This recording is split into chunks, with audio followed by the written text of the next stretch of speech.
Hey there, listeners, it's Ishan. And Shane from the Total Party Thrill podcast. Oh, another actual play show. Nope, because no one wants to hear the two of us in character. Well, which means it must be one of those interview shows. Not at all. We talk about topics that help listeners create and play better RPGs. Oh, right. It's a podcast for game masters and players where we discuss our campaigns in order to inspire yours. Dude, that's literally been our tagline for 3 years. I mean, it doesn't exactly roll off the tongue. How about Total Party Thrill? Get better game. All right, look, the tagline doesn't matter as long as the content is good. Like episode 168 on mind control. Wait, Ishan, did you just force me to say it like that? No, you're thinking of the episode on gaslighting. Oh. We also recap our Eberron and Warhammer 40k home games and review new RPGs and books. And every episode, we build a 5th edition D&D character in the Character Creation Forge. I'm partial to the Sexy Beast, a high charisma druid who's still the party face, even in animal form. All right, I'm sold. Where can I find Total Party Thrill? Well, right here on DSPN, or on Apple Podcasts, Google Play, and Stitcher. Or check us out at www.totalpartythrill.com. This is Tabletop Babble. I'm James Introcaso.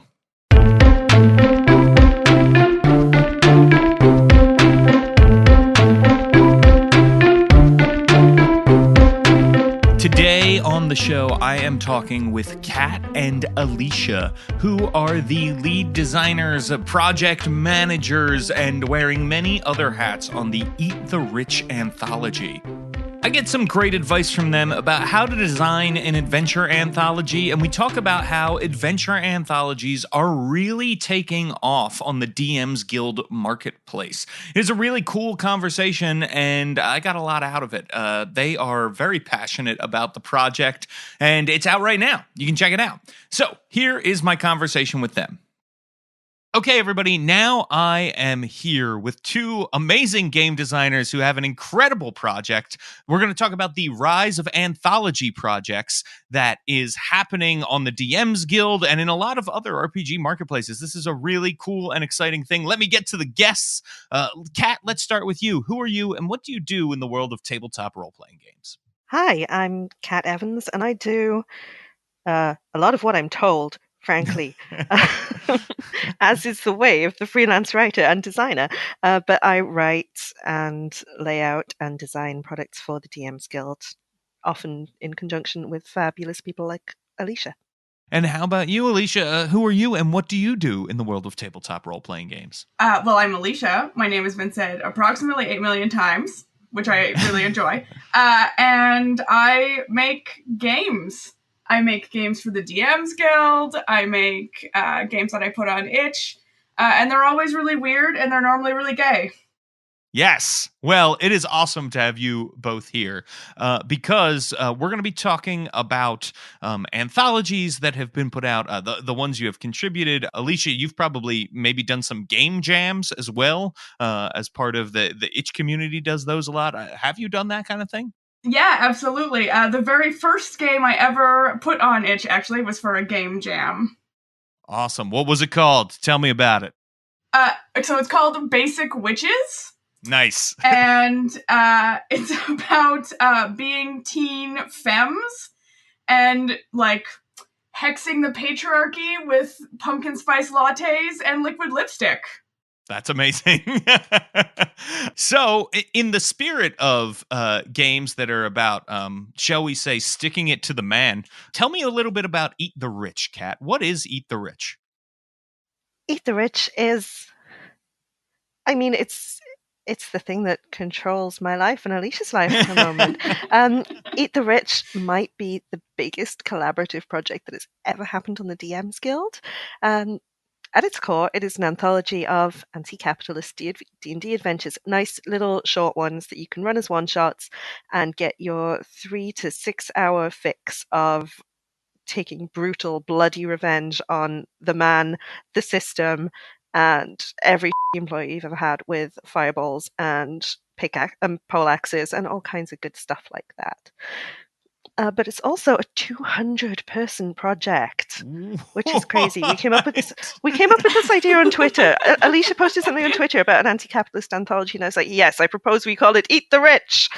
And within a day we'd open signups, and within like 3 days we had to close signups because it was terrifying. And we had literally hundreds of people going, yes, I too would like to devour the rich people. Wow. Okay. 200 people is a staggering number to have working on a project. What do you think the end result of this will be page-wise? How big of a product are we talking about? Well, good news / bad news is that a lot of that passion didn't turn into anything as organized as actually like producing an adventure. So 200 people, with all of whom had great ideas, it has to be said, turned into about 80 people who actually got as far as giving us a finished product. So we have 4 books. The first one we've just finished production on, and it's 210, 212 pages. So we're looking at somewhere between 800 and 1,000 pages of very left-wing, very angry punk content hitting the DMs Guild over the next 4 months. So let's talk a little bit about sort of what your different roles are in this project and what it takes to produce an anthology project like this, because I do see I have ideas for cool anthologies all the time. I'm never brave enough because I know of the amount of work and cat herding and things like that goes into it. 80 people is still a lot of people who have submitted an adventure for a project. Right, and then we have our lovely artists and our cartographers and our editors as well. So we're still at like 100 and, Alicia, what is it, 120, 150 people. Oh my goodness. Okay. So Alicia, what is your role, or roles is probably more accurate, with this project? So, in the vein of doing this very anti-capitalist punk adventure, Kat and I are both just the project managers, vaguely, whatever that means. It means a lot, I bet. on the day-to-day, it means that we answer everyone's questions. We're reading emails. We're double checking. In the early days, we gave feedback on everyone's pitch. We read every pitch that we received and gave them feedback on that. We are, just kind of herding this large mass of people, hopefully in the right direction, trying to steer this large ship. Kat has also taken on layout, which I will let her talk about, because I can't lay out anything to save my life. Honestly, it's a lot of holding on and praying that it goes well. I would say like 30% of both of our jobs is just moral support for the other one. Yes. This is why there are 2 of us. Yeah, I yell at men on the internet these days. That's my job, mostly. In what sense? Well, when we announced the project, we got a lot of excitement, of course, and that's really great. We also got a lot of, as we expected, some pushback. Some people who think that because we're promoting it as an anti-capitalist project, think that it should be free, or that we shouldn't be posting it on the DMs Guild. Lots of interesting critiques. I don't want to downplay what anyone's saying. But sometimes they don't always say it in a really nice manner. So my job is more or less to be the barbarian and to go out and protect Kat and our contributors from this angry mob of people. Yeah, she is also a wizard. It's the coolest multi-class in the world, because Alicia's also the one of the 2 of us who knows what she's talking about. Alicia's the one with an MA in this stuff. Oh, excellent. So what is your MA in, Alicia? So it's in political economy. Whoa, awesome. Yes. I did not expect that the most use I would get out of that degree would be writing D&D adventures, but here we are. I don't think anyone, even people who set out to do this, expect that, Well, I think it is going to be very cool to see this, and to have 80 people is just a massive, massive amount of stuff. So yeah, and again, that's just the writers. So I mean, right? when we hit 200 signups, we honestly were expecting 20 people. Maybe. And so we were watching as like the signups rolled in throughout the day, and we hit 200. And we were just like, we can't. We have to shut them down. And we were like, even, we'll lose a good bunch, but still ending up with 150 participants at the end of the day was bananas. I mean, that is massive, especially because I think a lot of projects have a much higher dropout rate when it's like open signups like that, Anthologies like this are a massive, massive undertaking.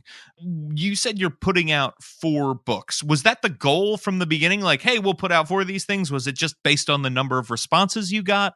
Was there anybody you turned away because maybe their pitch wasn't right? Oh boy. So, like Alicia said, we thought we might get 20 people signed up. And then there was an extra 0 on the end. So we thought 1 book, and it'll be a small book, and it'll be nice and simple and easy to produce. It's not that, but we also wanted it to be a really accessible process. We didn't want to turn anybody away because we were very conscious that if we turned away the people who sent weak initial pitches, we were probably going to lose out on people who'd never published before, people who hadn't really had any exposure to this process. So we took the noble decision that we would accept everybody, unless, as we said in our project overview document, they wrote us a love letter to President Cheeto Hands. So we took all 200. We read all 200 pitches, and then we arranged to at least have like a basic workshopping phase where all of our authors would A, get feedback from us, and B, get feedback from other people who'd submitted, so that they could kind of iron out any kinks and start thinking in a more adventure designy way about what they wanted to do. I cannot fathom. First of all, reading all 200 pitches is a lot of work. But then making the choice to take on new writers is a lot of extra work in the face of what you're looking at, because it means those writers are probably going to need a little more help in the editing process, a little more guidance about how to write something and put it together. So why was that important to you to be able to bring on new writers in this project? So it was important for us, specifically for me. I think we were both on the same page, but for me, I got my start. My very first adventure writing start was in Uncaged. And I wouldn't be where I am today if Ashley hadn't made space for me, despite having no experience writing D&D adventures. So I wanted to give someone the same experience that I had, because I think that the only way that we can combat a sort of the predominant voices in the community, which have a tendency to be sort of like middle-aged white men, is to make space for new writers who can't get their foot in the door otherwise. Love it. I love it. We've talked about Uncaged a couple of times before. Ashley Warren has been on this podcast, or will be on this podcast, depending on what order we air this conversation in. It may be on before or after her conversation. But for listeners who may not know, what is Uncaged Anthology? Because that is one of the ones that sort of helped kick this all off, this idea of anthology. Certainly we've seen some other big group projects like Artifacts of the Guild and that sort of thing, which I think are also great. But I think there's no question about it that when we think about the DMs Guild and we think about anthologies, Uncaged is probably the first thing that comes to many people's mind. Totally. And I think Uncaged kicked off a whole anthology movement in 2 ways. And one of them was Ashley's open call for participants, which was very, very brave. And she ended up with wonderful people like Alicia, but also disasters like me. I'm sure she loves all of her children equally. We call her Word Mom.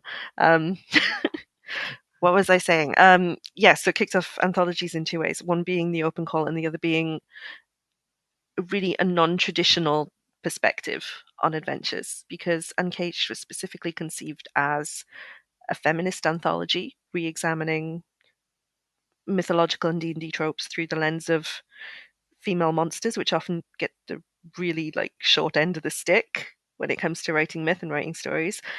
And we wanted to do something a little bit similar, I guess, with Eat the Rich, in that we wanted to examine this trope of adventurers getting rich and becoming authority, basically, which is something that happens a lot. Yeah, I mean, yeah, right. It's get gold, kill monsters, take their stuff. You're basically professional robbers in some D&D adventures that are out there, and Exactly. And if yeah. by like level 10 or level 12, you haven't got more money than the kingdom, your DM's being stingy as hell, man. Yeah, and it's fascinating. It's ingrained in some of the oldest parts of D&D. Its experience points used to be related to the amount of treasure you took from monsters. The whole idea of like experience points come from killing monsters is because it came from how much stuff you took from that monster that you killed. So, what sort of adventures are we going to see in Eat the Rich? Because it sounds like there's going to be some fun, fresh takes in there that I always look forward to when I am playing an adventure. Yeah, we have got like a whole variety of stuff. I want to give credit to our writers because I had put together a little document that was kind of like Poly-Econ 101, Anti-Capitalism 101. Here's some terms and some ideas. And they all just, like, went so beyond any kind of theory that my little pitiful 101 document could do for them. And I'm so proud. But we have things that tackle the healthcare industry, that tackle animal rights, that tackle food production, religion. They've just taken all of these ideas and been like, all right, let's just rip them apart and build them back up like from the ground up. And it's amazing. And you can eat the rich. There is cannibalism. There is at least one adventure. I think there might be one in every volume, actually, where you can literally eat the rich. The only thing that differs is, the mode of preparation. But we've got everything from really lighthearted, well, not dark-humored, anger-inducing punk shows and rich people eating to I think, really thoughtful examinations of the prison industrial complex and how we conceive of workers as not real people sometimes, which somebody did a brilliant Eberron adventure on, looking at the role of Warforged and the identity of Warforged and how we see laboring classes as resources rather than people. Well, not we, obviously, because we're very cool and writing a book about how that's not the case, but how this is a trope that prevails in media and in some people's real life thinking. Hey everybody, James Introcaso here. Just wanted to take a quick break to talk with you about D&D Beyond. D&D Beyond is the official digital tool set and game companion of Dungeons & Dragons. It's a little game, maybe you've heard of it. Yes, they have many awesome features, which you can try out for free. That's right, that character builder is there. You should have it open during play so you can look up basic rules in a snap. Need to know how to grapple? Bam, there it is. Need to know what your rogue sneak attack ability does, how it works? Boom, there it is, right there. Plus, there's tons of other free content like articles from James J. Hake and, of course, videos from Todd Kenrick. Plus, there's lots of other awesome stuff that you can try out if you buy in. They're constantly updating their features. It is a really great website. It is all about D&D, the game that we all love. So go check it out, dndbeyond.com. Let's get back to the babble. So let me ask you a question. Why the Dungeon Masters Guild for this one and not a different publishing platform? It came here for a variety of reasons. The first was that being born out of Uncaged, and Kat and I having a little bit of experience, Kat having much more experience than I, of publishing on the DM's Guild at the time, it made sense. It was something that we were comfortable with. Also, a lot of our writers were excited about writing for 5e, so we wanted to have a place that was going to be really accessible, and if we were going to publish somewhere else, that meant getting into, the open gaming license and things like that. And that was putting a lot of extra work on us for monitoring to make sure that we had these 80 adventures that were all going to be compliant. Whereas if we could just go on the DM's Guild, it just took a load off of us workload-wise. It's also because I'm a diva and I want people to see these adventures and I want people to see that, like Uncaged and like a lot of other stuff that's happening, they have a home in mainstream D&D. And the DM's Guild is mainstream D&D, something that uses the open game license and kind of sits in a corner of drive-through RPG, is deliberately almost ghettoizing itself. There's also the fact that, like, we're doing this anti-capitalist thing. We're doing it in D&D. D&D's a major player, the major player, a lot of people would say. There have been some criticisms about the way that the DMs Guild, how much money they take and things like that. And we're all aware of that, and, like, we're making a conscious choice. I find the rebel in me is really enjoying kind of, like, playing chicken with the DMs Guild a little bit, and being like, what are you gonna do, Wizards of the Coast? I'm putting these anti-capitalist things right on your capitalist website. So, okay, that's interesting. That's a cool thing, and I certainly too understand the idea of, like, there's a lot of eyeballs. You're reaching the right audience on the DMs Guild for sure, and you're also, it does take the work out of it for you. If somebody wants to include a beholder or a mind flare, it's not a problem at all if you're on the DMs Guild, which I think is also a great way to go. So, as far as Eat the Rich goes, what are you hoping people get out of the experience? And what is in the first volume that will be different from the other volumes? I want people to see all of the different ways that you can play. And that means, sort of like we've already touched on, sort of pushing back against this idea of, like, you're getting money, you're going on your adventures, you're getting money, you're accumulating power. But also with the variety of adventures that we have in this anthology, and I think in all anthologies, that it gives you a much wider view of ways you might have never thought to play, different things you might have never thought to try. And so I just want people to walk away with an experience of hope, of excitement, and of inspiration to try something new. And we want people to have fun, right? No, I don't want anyone to have any fun. No, how dare they? There's a real danger that when you talk about something as having, like, a political slant or having a specific perspective that you want to get across, that it sounds kind of preachy.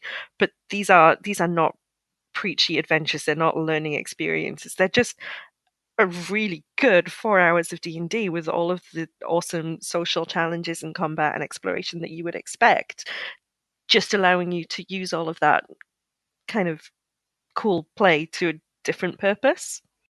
Yes. Okay. Got it. So yeah, you want people to use the rule system they're familiar with and have a different story experience, which I think is great. And it sounds like even though you have an MA, Alicia, you don't need an MA to run or play these adventures and understand what's going on. Oh gosh, right? No, not at all. That's what's really, I think, great about this format, is that I can sit in my academic tower and lecture you about dry stuff and so-and-so's opinion on whatever, and we can talk about Marx, but no one's going to want to listen to that, frankly, except other stuffy academics. So in this way, you don't have to have any kind of theory, background or anything. You're just playing a game, and just the way that politics and economics affects our day-to-day life, but we don't necessarily have to, have degrees in them or talk about them every day. That's what you're seeing in these adventures. You're just playing a game that has this sort of background happening with this undercurrent of, like, eating the rich and anti-capitalism. And if you've ever worked a retail job or any kind of service job or had a landlord, you will find something that is familiar to you and makes you go, yes, I need this somewhere in this volume. Excellent. So is there a difference between the 4 volumes, or is it just, hey, we had so many adventures, we need to make 4 books? Pretty much that. We do have one really neat thing that I like, that we tie through all 4 volumes. We have a little mini story arc. 4 writers have gotten together, and they've each written their individual adventure, but you can string them together to play them like a mini campaign, and then there's going to be one in each volume, and that's really exciting. You can play them separately, of course, as well. So that's just a fun through line that we've put through in addition to the theme. But beyond that, we've really just tried to divide up the adventures so that we've got a mix of levels and themes and stuff all throughout. And also so that we've got a mix of brand new writers and people that you might recognize. So the Hillsfar Quartet, which is what Alicia was referring to, that's by it was suggested to us by the amazing Paige Lightman, and her husband Ben has also written an adventure in it, and so have two newer authors to the series called Phil Cameron and I believe Heighton Dave did the last one. Oh yeah, excellent, excellent. So Paige and Ben, big fans, friends of the show. They've been on the show before. Incredible people. So speaking of names, who else is working on this right now? There's definitely some names that you'll recognize. Oliver Clegg is doing an amazing Ravenloft number. Never for heard us. of him. Never heard of him. Well, I'm going to tell him that.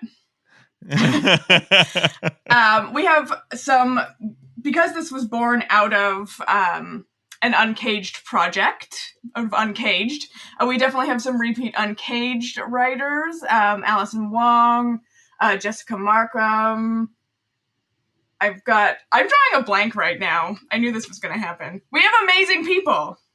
That's okay. This is great. Like I said, three names is awesome. That's great, and I'm sure people can find out more. So with the coordinating of all this, right? Like with the trying to get all of this going, and what is one thing that you wish you had known before going into this anthology project? All right. So the first thing that comes to my mind is not exactly a really positive thing. I'm going to say it, but then I'm going to try and think of a more positive thing also. One thing I wish I had known coming into this is that... So we put this open call on the internet. We get a lot of people we know, people we don't know. And something that Kat and I have both talked about is the amount of criticism we've actually gotten for our project management style. Not necessarily from, a little bit from our contributors, and we're happy to take feedback, and we talk about that, and we make decisions together, and that's great. But there's been a lot of questioning of our decisions, and I feel like I never expected that from a project management perspective. People have a lot of opinions. When you say, so you said obviously the people who you are working with on this project, but it sounds like maybe some of these opinions are coming from people who are not actually involved in the project. Is that? Yes. Correct? Also, yes. Huh. I'm not gonna lie. I kind of attribute it to the fact that we are two outspoken women who are running this project. And certainly I feel like there is a bit of more pushback than maybe some other people would get, which has been interesting. Some of it, I think, is also because people it didn't occur to them that you could do this. We've had a few people from outside the project going, well, you can't put that on the DMs Guild. Huh. It's funny because I think, and certainly it's the internet, right? Everybody is going to give an opinion, especially like you said, to women, because people are jerks and entitled and think that they can do that. But it's interesting to me that one, they have opinions about your project management style and they're not on the project, so who cares? But then also interesting that there's this perception that of what you can and can't put out on the DMs Guild, because there's a lot of, I would say, look at Drive Through RPG and look at the wealth of titles on there. There's a lot of diversity, a lot of things that lean many different ways on many different spectrums. And I do think the DMs Guild has a similar way to push. And there's also a line. There have been things that have been thrown off Drive Through RPG, and I think that line is pretty well defined. Now, obviously, with the DMs Guild, you have Wizards of the Coast also involved, and maybe that's what they're shocked about. But Wizards of the Coast puts out a lot of weird and wild stuff. So I am surprised I'm not surprised that people are giving their opinion, but I'm surprised that they have this opinion at all. Yeah, it is surprising. I think some of the shock that we're doing it stems from the fact that there is buried somewhere in the FAQ a reference to not putting overtly political material on the DMs Guild, which we did note in the early days when we were trying to decide where we were going to put this project and how we were going to move forward with it. And it did involve us sending an email to them saying, is this going to be a problem? Sure. Sounds like some great management of the project there, if I may say so. Well, thank you. So I do think that like people being like, you can do that, it stems in part from, I think, people just assuming they couldn't, but also sort of seeing this thing and then thinking, and then just not even trying to ask, right? We were like, let's do this. We'll ask them if we can. We're going to release it anyways, but we'll ask them if we can. Sure. Well, and there's always other avenues. That's the thing is there's always you might have to take out a few beholders or a few Big B's hands and change them to arcane hands or something. There's always a way to get this out there, and it would be a shame, frankly, the work of this many people on something that sounds very special, for that to not be put out. So that's an interesting thing, and I certainly understand why you wish you had known it before going into this project. I think it's good for listeners who might be planning something like this on their own, or who just want to understand more what it's like for people who produce these big anthologies, because I think there's this perception sometimes of like, we all work together, everybody submits an adventure, the book magically stitches itself up, and there it is, and that's not the case at all. That actually comes back to what I wish I'd known, which is how responsible I was going to feel for the 100-odd people who've worked on this. Yes. Yeah, I've heard Ashley talk about that with Uncaged too, yeah. Right? Like we were just, we'll just make a book and, here's a bunch of effectively freelancers who'll be working on it and we'll just make sure that the book gets on a shelf somewhere. But no, I take it personally when people are like unpleasant about our authors. And I worry that like every little typo that we find in proofreading is going to reflect badly on what somebody wrote. I want them to get paid. So tied up in this anti-capitalist thing, I want the book to do well, not because I want us to be famous or anything like that, but because how much work all of our collaborators have put into it. And I really feel strongly, my anti-capitalist desire is for all of them to be paid fairly for the labor that they've done. And so I feel a lot of weight for the book being successful, because I don't want them to go home with like $5 at the end of the day. Sure. And as a freelancer myself, and as someone who is passionate about people getting paid, especially freelancers in the industry, my hat is off to you for that, because it is hard. And the DMs Guild, like you said, does take a larger chunk of royalties. So if you're spreading that royalties around among authors and artists and editors, and it needs to do well, for everybody to sort of get their due. With that idea sort of in mind, how long are these adventures? About how many hours of play do you anticipate one might take? What did they end up being? They're 4,000 words. How that pans out in terms of actual play totally depends on the style of the adventure. Some of them you can romp through in 2 hours with minimal preparation. Some of them are going to take a little bit longer. You might get 1 to 2 sessions out of them. If your group are super into role-playing and getting to know every NPC that crops up, wanting to have personal arguments with every rich person in every adventure. But generally, I would say between 2 and 4 hours. So just off this one book, you could run like 3 months worth of game sessions. Are there material rewards in these adventures? In the sense of like, do I get gold or magic items if my character plays through these adventures? It depends what the adventure is. It's the simple answer. Like sometimes you're playing people who've been contracted to do a job, and those people are then paid fairly for their labor, because we want that in world as well as out.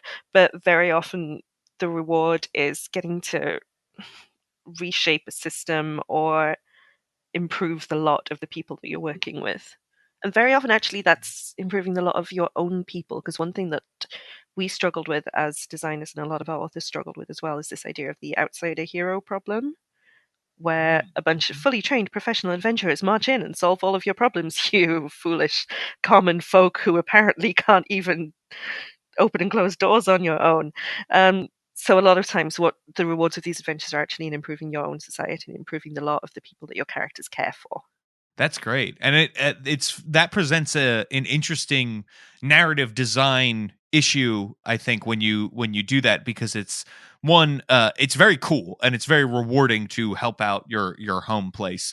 It also eliminates that problem you're talking about of like, these people can't help themselves and need these out of towner adventurers to show up and save them. But I think the flip side of that is, the reason we do it is it's easier to design a problem where it's like, you're coming in from out of town and don't know anybody here. So we don't need to design for the fact that you might know the local blacksmith who could supply you with the bear traps you need, maybe for free, because, hey, you're a friend of the town and you grew up together, right? So all those kinds of things can be narrative issues and do add more to sort of what you're doing, your design. So again, my hat is off to you for going the extra mile to make that work.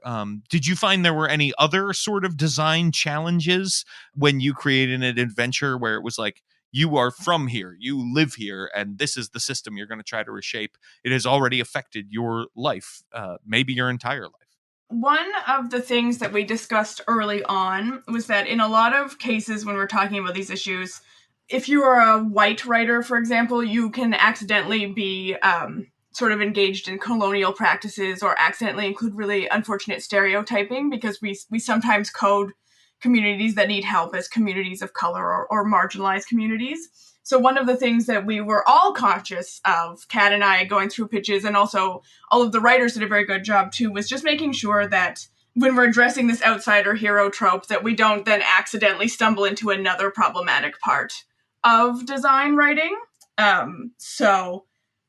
But everybody did a really great job, I think, in telling stories of marginalized people, because that is a predominant theme in our thing, without sort of upholding some of the unfortunate stereotypes that actually already even exist in D&D as it stands now in that regard.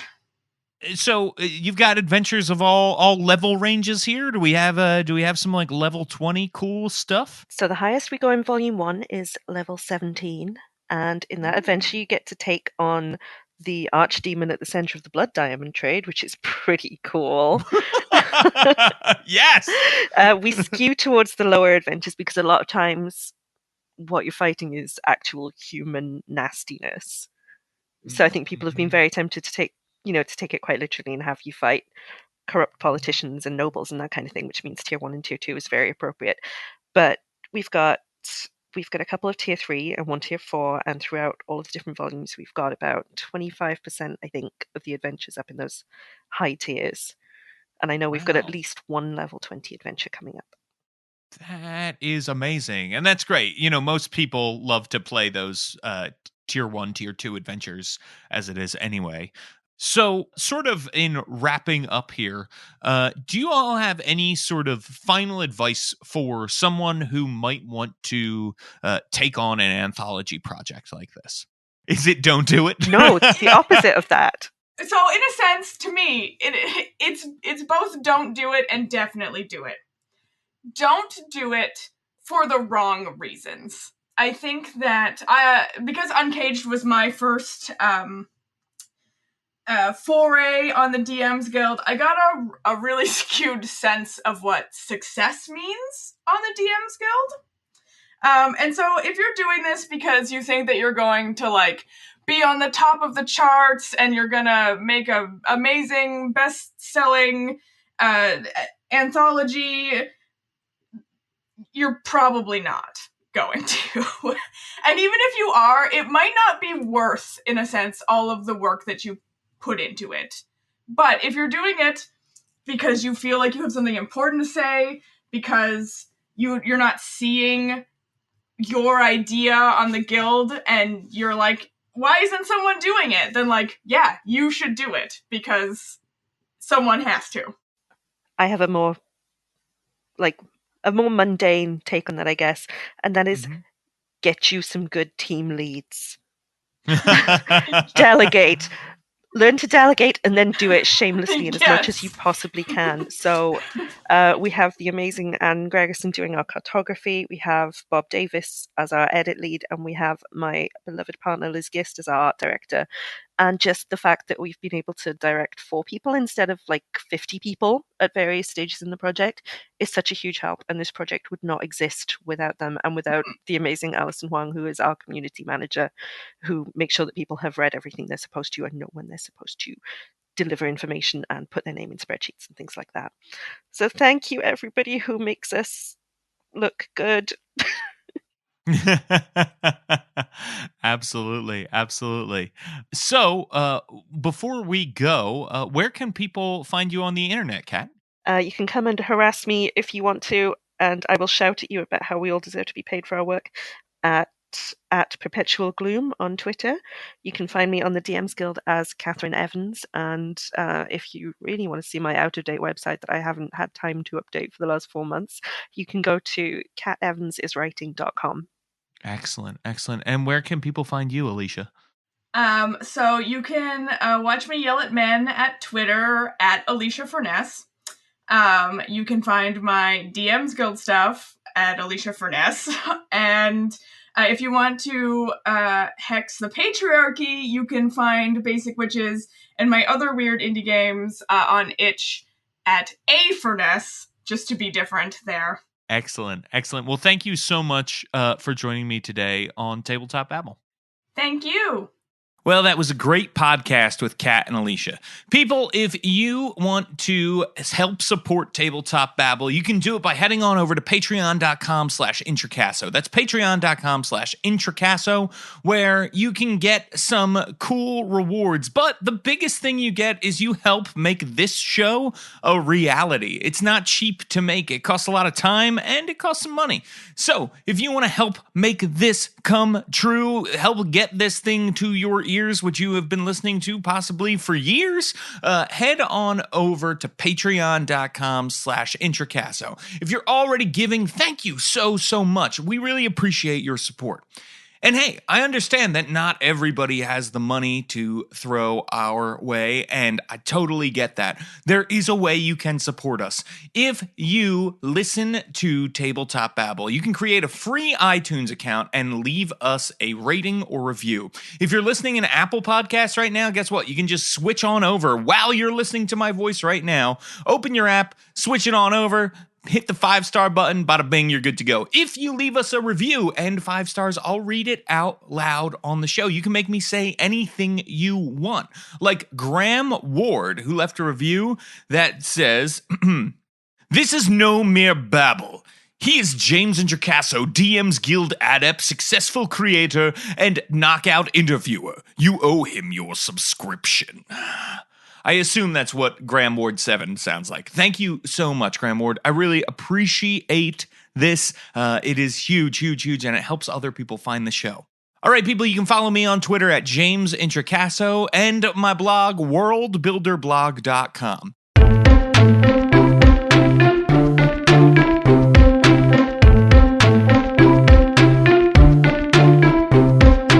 Tabletop Babble is a show on the Don't Split the Podcast Network. Thanks to Rudy Basso for founding it with me. Our theme music, which you're listening to right now, was provided by Battle Bards. Don't forget, RPGs are like sex.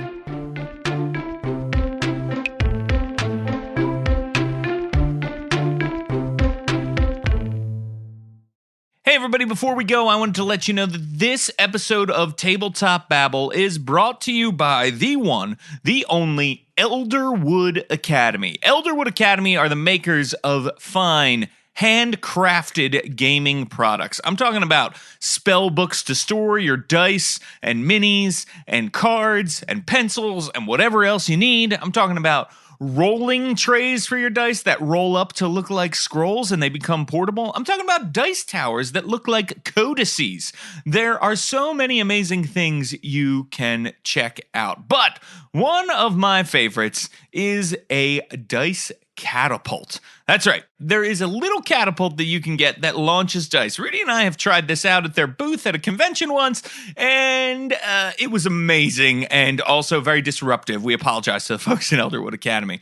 Everything's handcrafted. Everything's customizable. Go check it out at elderwoodacademy.com/don't-split. That's elderwoodacademy.com/don't-split. All right. Thank you so much. Tell them DSPN sent you.